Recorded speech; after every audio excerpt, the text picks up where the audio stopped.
Superman Escape from Krypton is Six Flags Magic Mountain's tallest and fastest roller coaster. It is a shuttle coaster, and that's actually two coasters. When you think about it, it has two completely different sides, so therefore, for those of you counting credits, 2 credits. We're looking at a height of 415 feet. So it's around the same height as Dragster and King Ka. The difference is, because it's a shuttle coaster, it does not go all the way to the top. In fact, how high you go is actually going to vary day to day, even hour by hour. In the morning, I've heard that you actually climb a bit higher than later in the day. That's not always going to be the case, but another determining factor is going to be how many people are in the car. If you have a full car, probably not going to go as high. RCDB has the drop listed at 328 feet. However, I wouldn't be surprised if sometimes you're getting even less than that. The main coaster is divided into the blue section and the red section. Most times that I've ridden it, and keep in mind I've only ridden this 3 times, I don't recall ever actually making it to the red section.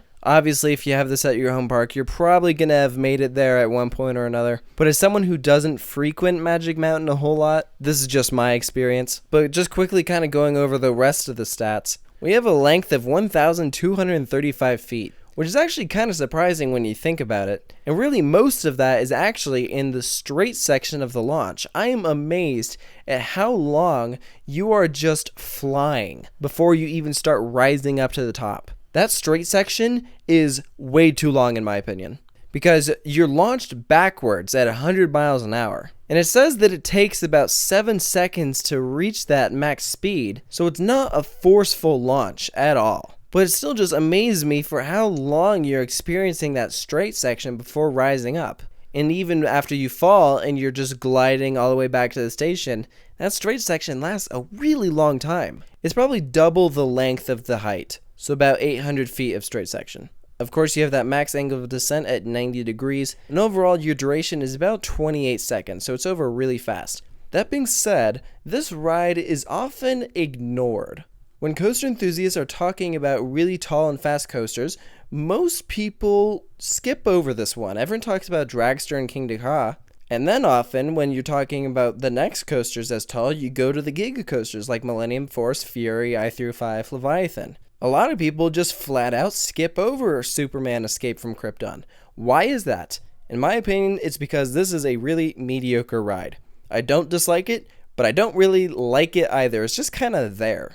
This is one of those rides that, in my opinion, is way better to watch than it is to ride. After you get off, you're like, yeah, it was fine. To me, the drop didn't really do a whole lot. Again, the launch isn't forceful. This isn't a forceful ride. But I love watching the cars fly up all the way up and then falling back down. And this ride is so loud, you can hear it from anywhere in the park. But if you ask me, I prefer Lex Luthor to Superman Escape from Krypton. And I don't even know if my opinion of this ride would change if they actually flipped the cars so that you're falling backwards and launching forwards. I like being able to drop forwards, and I don't mind a backwards launch. It sets it apart from the other launch coasters at Magic Mountain. So yeah, this ride is definitely an icon. It's the tallest thing in the park. But I think this ride is also one of those examples where it's like, just because you're really tall doesn't mean you're good. I wouldn't put this coaster top 5 at Magic Mountain. I'd probably put it top 10, but it wouldn't be very high. Magic Mountain has so many coasters that when you gotta decide which ones you're gonna go to, this may or may not be on the list. So for its final score, I'm gonna give it a 6.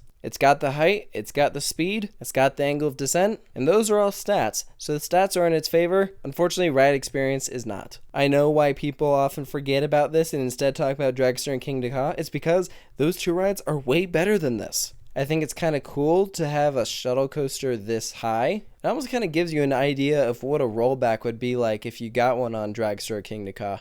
Not quite, but sort of similar. But all in all, the ride is just kind of mediocre. I enjoy watching it throughout the day, but often because it gets a longer line, it just isn't really worth it to me. Not worth the time, especially when they have so many other coasters I could be riding. But that's just my thoughts. So I hope that you enjoyed this review. Let me know if you agree with me. If you disagree with me, that is totally fine. You can post all those thoughts that you have in the comment section below. And of course, stay tuned for more coaster reviews. And of course, if you're new to the channel, make sure to check out past reviews we've done. They're all available in a playlist organized by alphabetical order, so make sure to go check that out. And we'll catch you guys later. Thank you for watching.